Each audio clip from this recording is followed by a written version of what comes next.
আজ বানাবো দুর্দান্ত স্বাদের অমলেট। এটা খেতে যতটাই সুস্বাদু ততটাই স্বাস্থ্যকর। তার জন্য লাগছে 2টো ডিম আর দেব অল্প একটু নুন। এবার এই ডিমটাকে খুব ভালোভাবে ফেটিয়ে নিতে হবে।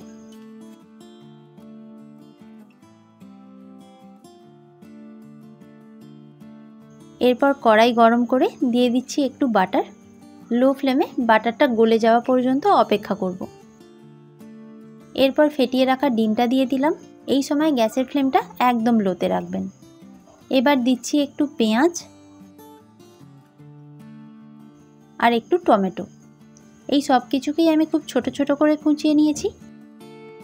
আর দেব স্বাদ মতো কাঁচা লঙ্কা কুচি আর একটু ধনেপাতা কুচি। এক সাইডে দিয়ে দিলাম বেশ খানিকটা গ্রেটেড চিজ। এটা একদমই অপশনাল, আপনারা চাইলে না দিতেও পারেন। এবার লো ফ্লেমে এটাকে 1 মিনিটের জন্য ঢাকা দিয়ে দেব।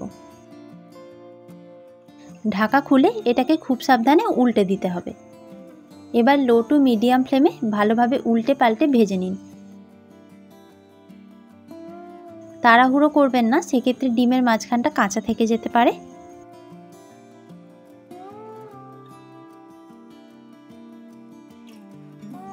ভাজা হয়ে গেলে তুলে নিন। এবার ছুরির সাহায্যে এরকম ছোট ছোট করে কেটে নিচ্ছি আর ওপর থেকে দেব একটু ধনেপাতা। ব্যাস তৈরি হয়ে গেল দুর্দান্ত স্বাদের এই অমলেট। এই চটজলদি রেসিপিটা আপনাদের কেমন লাগলো অবশ্যই জানাবেন। আর এরকমই আরও ভিডিও পেতে চ্যানেলটাকে সাবস্ক্রাইব করতে ভুলবেন না।